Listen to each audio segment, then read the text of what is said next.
Hello, thank you so much for joining me as I show you how I decorated this spring bug cookie collection. First up is this wet on wet butterfly cookie. Fill in flood white icing sparingly because we're going to be filling in additional flood icing to make the colors of the wings. Each color that you see here is flood icing. The flood on flood helps blend the icings best. Once you have filled in all the colors that you want, take your scribe and scrape through all the colors to make the butterfly wing design. Be sure to clean your scribe between each scrape. Then I'm using outline icing to make the body of the butterfly. Next up is this yellow daisy cookie. I love using a figure of 8 continuous line of outline icing to outline my daisy cookies. This helps me keep each petal the same width throughout the whole cookie pattern. I'm using outline icing to put little squiggles. These little squiggles help prevent the flood icing, which I'm piping on top, from caving in as the icing dries. Sometimes it doesn't work, but you always have to try, right? Then I'm using outline icing to create the center stem, and we're done. Our wet on wet ladybug cookie is such a cute design and so much fun to make, and definitely a crowd pleaser. I'm creating random circles for the shell with outline icing. Then I go and fill in the area outside of the circles with flood icing before filling in the circled areas with flood icing. Try to keep your flood consistencies the same for the best results. Next, I'm outlining and then squiggling the inside area for the head just to prevent cratering of the head once it dries. And then I decided it would be a nice touch to use a black outline to define the circles as well as create the antenna.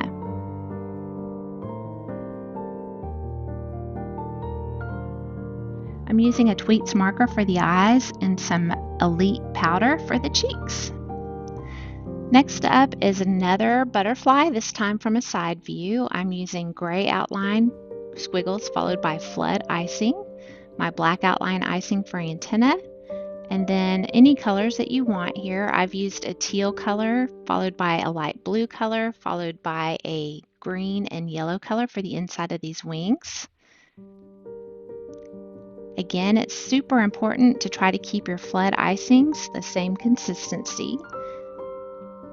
On these butterfly wings, because we're doing wet next to wet, there's no need for squiggles on these wings because you don't have to worry with cratering when you're adding wet next to wet on a larger area. Then I take outline icing to define the colors more on the butterfly and take some more outline icing for the body to give it some dimension, and use my Tweets pen and Elite Dust for cheeks. Next is our dragonfly cookie. I used outline icing and just flattened it out with a paintbrush to kind of paint it on.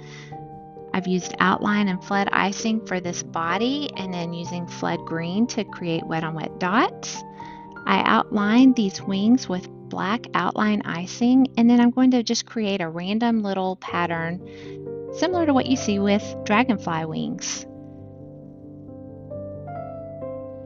Once I was done with the outlines, I mixed Sugar Art Elite powders with Everclear. You could also use vodka or water to create a watercolor. And then I'm filling in each little section with random bits of the color to kind of give it a rainbow iridescent look for this dragonfly. It's super easy to do and creates such a dramatic effect. Once again, I'm using my Tweets food pen to create a little smiley and eyes on my dragonfly cookie. The final cookie here is our floral watering can cookie. After outlining and flooding the gray and white sections, I allow this to crust over for about an hour before moving on.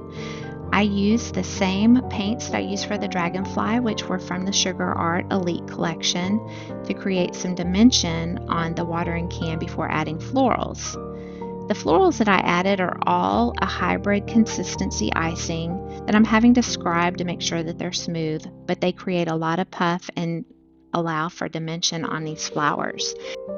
The trick for success with this is to allow the parts that you're decorating to crust over before moving to other parts that will be touching one another. It takes just a little patience, but it's actually a very easy way to decorate some really cute florals. Once I was done, I went ahead and dry dusted the petals to give some more dimension.